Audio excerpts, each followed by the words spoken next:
And another piece of key advice, never lose sight of what you're trying to do.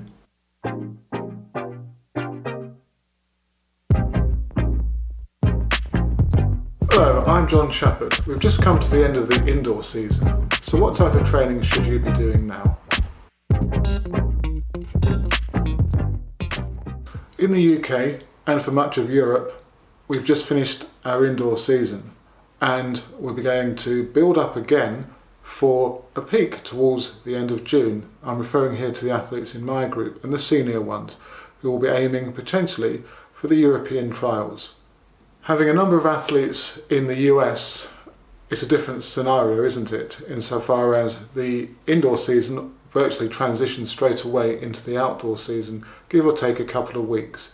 So the training that the guys in the States will be doing will be different, slightly different to what we're doing in the UK. What you do now in your training after the indoor season and before your outdoor season will have a lot to do with the approach that you use or your coach uses for training planning.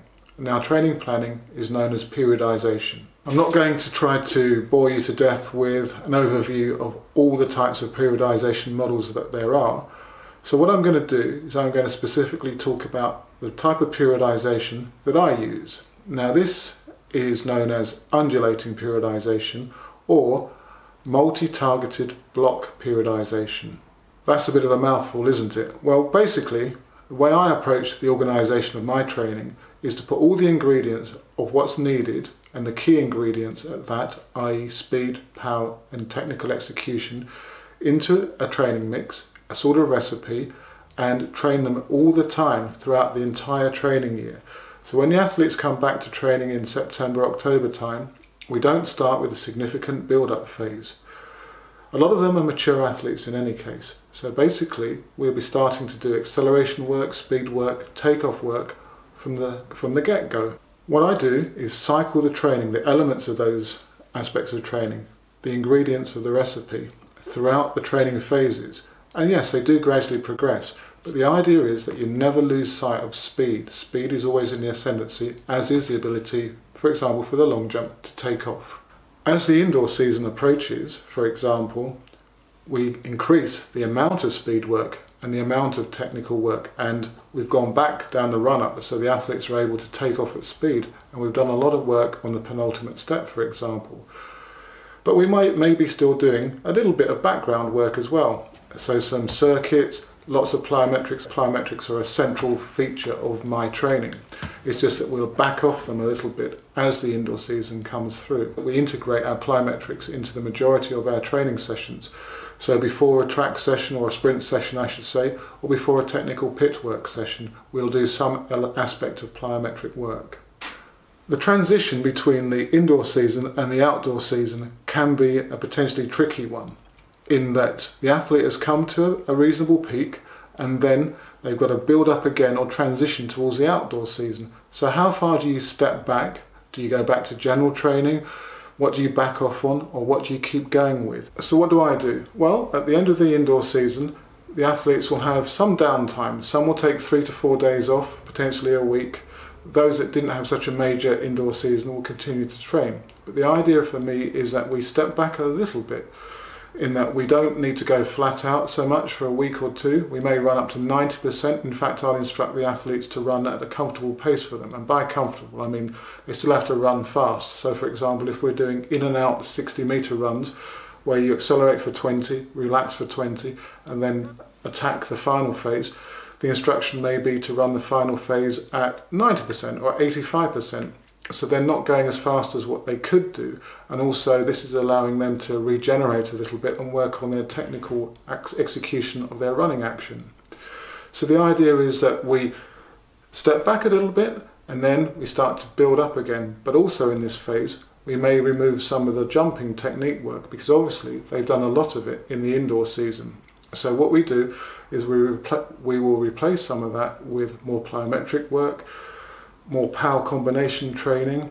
With my undulating periodization model, there's no need to step back into major general training phases, i.e. going into running 200s, 300s, doing lots of circuits and almost building another base or a general preparation base. As I'm trying to get over, I'm doing this throughout the training season, throughout the year. So we're always working on those aspects in the background to the main aspects of your training. The main aspects of training such as speed, power and technical ability.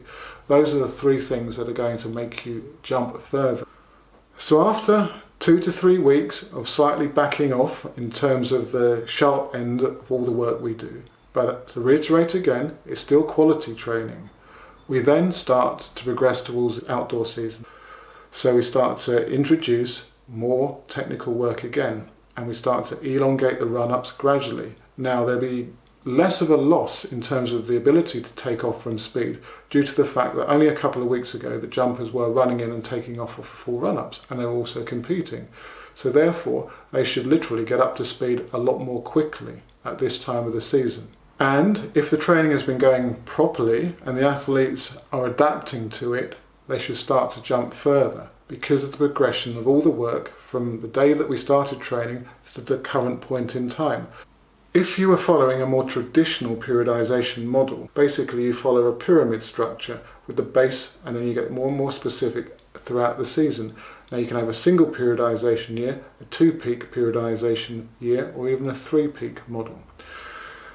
The issues with this are that you can spend too much time doing base work at the bottom of the pyramid, so you're detraining yourself.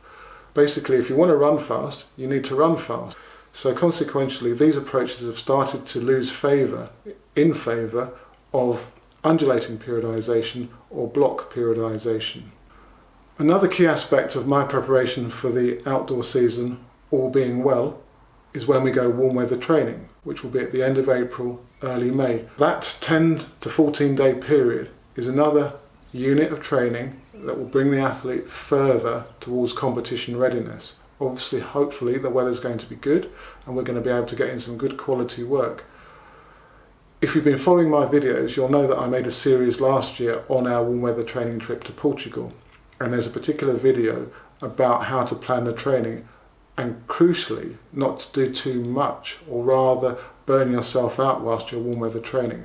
A lot of athletes can really get hyped up when they go out to train in a foreign country, no distractions from work and college, etc.